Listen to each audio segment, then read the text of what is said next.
2 বছর স্বামীর মৃত্যুর পরেও শুক্রাণু ব্যবহার করে পুত্র সন্তান। বীরভূমের মুরারুই থানার এলাকার এক মহিলার নাম সঙ্গীতা কেশরী, স্বামীর নাম অরুণ প্রসাদ কেশরী। বিবাহ বন্ধনে আবদ্ধ হওয়ার পরেও তাদের কোনো সন্তান হয়নি দীর্ঘ বছর পেরিয়ে যাওয়ার পরেও। তবে সঙ্গীতা কেশরীর দৃঢ় বিশ্বাস ছিল যে একদিন না একদিন সে মা হবেন। বাচ্চা না আসার ফলে তার স্বামী কলকাতার একটি পরীক্ষাগারে শুক্রাণু সংরক্ষণ করে রাখেন 2 বছর আগে। এরই মধ্যে 2 বছর আগে কোভিডে অরুণ প্রসাদ কেশরী মারা যান। স্বামীর রাখা শুক্রাণু ব্যবহার করে মা হলেন। আশা পূর্ণ হলো স্বামীর মৃত্যুর পরেও 48 বছর বয়সে এক মায়ের। ইন ভিট্রো ফার্টিলাইজেশন পদ্ধতিতে মা হন। মুরারুইয়ের বাসিন্দা অরুণ প্রসাদ কেশরী বিয়ে হয়েছিল 27 বছর আগে উত্তর 24 পরগনার নৈহাটির সঙ্গীতা কেশরীর সঙ্গে। স্বামীর মুদিখানার দোকান। স্বামীর মৃত্যুর পর সঙ্গীতা কেশরী চালাতেন দোকানটি। গত মঙ্গলবার একটি বেসরকারি নার্সিংহোমে ভর্তি হন। সেখানে চিকিৎসার জটিলতার কারণে রাত্রি 10টা নাগাদ রামপুরহাট মেডিকেল কলেজ ও হাসপাতালে ভর্তি করা হয়। সেই দিন রাত্রি 11টা নাগাদ অস্ত্রোপচার করে 2.5 কেজি ওজনের পুত্র সন্তানের জন্ম দেন সঙ্গীতা কেশরী। স্বামীর মৃত্যুর পরেও আইভিএফ পদ্ধতিতে বাচ্চা হওয়ার পরও পরিবারের কেউ নেই তার পাশে। তার সাহসিকতার জন্য কুর্নিশ জানিয়েছেন এলাকার মানুষ। এখনো পর্যন্ত তিনি একাই রয়েছেন রামপুরহাট মেডিকেল কলেজ ও হাসপাতালের ক্রিটিক্যাল কেয়ার অসুস্থতার কারণে। তবে তিনি সুস্থ রয়েছেন। কাজী আমিরুল ইসলামের রিপোর্ট। আপনার যে দিদি হসপিটালে কেন ভর্তি হলেন? পেটে বাচ্চা ছিল, ঠিক আছে, 2 বছর আগে মারা গেছে, মানে 2 বছর হলো মারা গেছে স্বামীটা। হ্যাঁ, স্বামীটা আর মারা গেছে 2 বছর হলো। তারপরে পেটে মানে বাচ্চা ছিল আগুতে, স্বামীটা ছিল তো এমনি যেমনি করছিল অমনি, মানে ওদের বাচ্চা টাচ্চা হতো না, তো মানে দেখিন বাচ্চাটা তো দুটো নষ্ট হয়ে গেছিল। আর মানে এটা মানে বেঁচে গেল, আবার নিল তো বেঁচে গেল। তো এবার বাচ্চা নেওয়ার জন্য মানে ওদের ঘরের লোক আপত্তি করছে, তুমি বাচ্চা নিলা তো মানে জায়গা জমির ভাগ জানেন তো, এখনকার জায়গা জমি না থাকাও দোষ, না থাকাও দোষ। মানে বাচ্চাটা নেওয়ার জন্য ঘরওয়ালারা ওদের ঘরের লোক কেউই আসে না। মানে কিভাবে, মানে সুগার ছিল আর প্রেসার, মানে মাথাতে চেপে স্ট্রোক হয়ে গেছিল। হ্যাঁ, 2 বছর হলো। করোনার সময় আমি এটা ঠিক বলতে পারলাম না, ঠিক আছে, ওটা আমার ছেলে জানে, আমি বলতে পারবো না।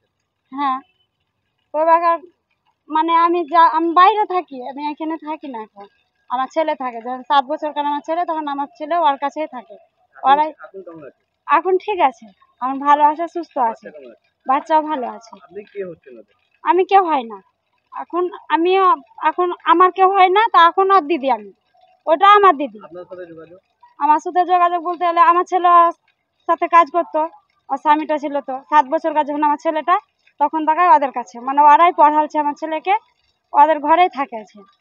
তাছাড়া এমন কিছুই আমাদের সাথে ওদের সম্পর্ক নাই। মানে তুই না বিবি। আমার নাম হচ্ছে রোহিত শেখ। তোমার কে ভর্তি আছে? মানে আমি যখন ছোট ছিলাম, মানে আমি যখন ছোটো ছিলাম, মানে আমাদের বাড়িতে দোকান ছিল একটা, আমার নানা যখন দোকান খুললো, কাকুর সঙ্গে পরিচয়, আমার তখন থেকে আমার পরিচয়। যেন কাকু বললো আমার গায়ে থেকে যে আমার কেউ নাই, ছেলেমেলে কেউ নাই। কাকিমা বললো আমাদের গায়ে থেকে যাও, ভালো থাকবো আমাদের কাছে। প্লাস আমাকে ভালো রেখেছে, আজ পর্যন্ত ভালো রেখেছে আমাকে। কাকিমা যখন মানে আমি তো এই সময় ছোটো ছিলাম অনেক, তা আমি জানি গায়ের মধ্যে হলো, মানে এখন বড়ো হয়েছে, এখন 16 বছর হয়েছে আমার। তা আমি শুনলাম মানে কাকু রাখা আছে, মানে যে কাকু জিনিসটা করেছে শুকানো রাখা আছে, আমি ওটা শুনলাম। অত মানে আমি যেটা আমি বুঝি না, আমি জানি না এটা কী জিনিস। এখন বুঝলাম কি, সেই শুকনো বাচ্চা হয়েছে কাকিমা। এখন মানে যদি আমি নিয়ে আসি গাড়ি করে, মানে অনেক ব্লাড বাইর হচ্ছিলো বাড়িতে সকাল থেকেই, তা আমরা মা আর আমি নিয়ে এলাম, মাকে আমি ফোন করে ডাকলাম, তো মা আমি নিয়ে এলাম, প্লাস গাড়ি করে আনলাম আমরা। গাড়ি করে আনলাম, তো মানে কেউ বাড়ির ফ্যামিলি, বাইরে হচ্ছিলাম তখন বাড়ির ফ্যামিলি কেউ বললো না যে কোথায় নিয়ে যাচ্ছে আমার কাকিমাকে। মানে কেউ কিছু বললো না, কেউ কিছু বললো না। মা আমি নিয়ে এলাম, রাত্রে নার্সিংহোম নিয়ে এলাম, মোহন নার্সিংহোম নিয়ে এলাম। তো সকাল থেকে কিছু খবর পেলাম না, রাতের বেলায় বলছে আমাদের কিছু হবে না, এটা ট্রান্সফার করলো হসপিটাল, রামপুরহাট হসপিটাল। আমরা হসপিটালে ট্রান্সফার করলো। তারপর শুনলাম রাত 11:10 বাচ্চা হয়েছে শুনলাম। নিয়ে এলো, আমাদের বাচ্চা দেখালো, বাচ্চা এখন ভালো আছে। বাচ্চার মা আইসিইউতে ভর্তি করলো, বাচ্চার মা এখন ভালো আছে, আজকে ভালো আছে বাচ্চার মা। আর বাড়ির লোককে আমরা ফোন করলাম, তো বলছে 4 দিন 11 তারিখ থেকে আমরা ফোন করছি সবাইকে, কি কেউ আসবে, আমরা আরাম পাবো মা, আমি আরাম, মানে সকাল থেকে আমরা কিছু খাওয়া দাওয়া ভালো হচ্ছে না কাকিমার জন্য। হ্যাঁ, তারা কেউ আসেনি, মানে খোঁজ কেউ ফোনই করছে না। আমরা যখন করছি, তো আমরা যখন করছি ফোনটা, মানে যাকে ফোন করছে ও বলছে আমি ব্যস্ত আছি, ও বলছে আমি বাইরে আছি।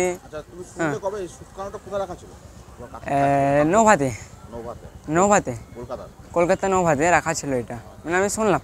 আর প্লাস আমাকে মানে বোঝাবো বলেছে পরে, তখন মানে আমাকে বলেছে সব কিছু, খাতাপত্র আমার দিয়েছে, সব কিছু বলেছে, আমাদের এই কাজটা হয়ে গেলে ভালো হবে, মানে আমাদের করে। কাকু মারা গেছে 2021 সালে, 17/4/2021 মারা গেছে কাকুমা, তার প্লাস 22-এ কাকুর, মানে কাকুর শ্বশুর যে বেঁচে ছিল, ও মারা গেছে 2022 সালে। ওই কাকু মারা গেছিল 17/4/2021।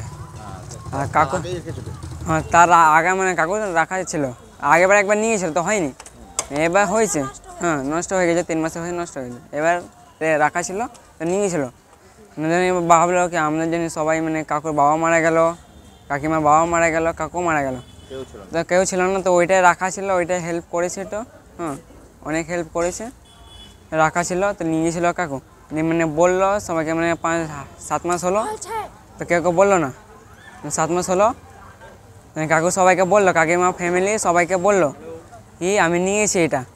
তখন থেকে মানে কাকির সঙ্গে কথাবার্তা ভালো করে করছে না, ভালো ব্যবহার করছে না, তখন থেকে এখনও ভালো ব্যবহার করছে না। ডাকছি সবাইকে, তো কেউ ফোন তুলছে, তো বলছে ব্যস্ত আছি, কেউ বলছে আমি ফোনই তুলছে না, কেউ 4 দিন ধরে আমরা ফোন করছি, কেউ তুলছে না।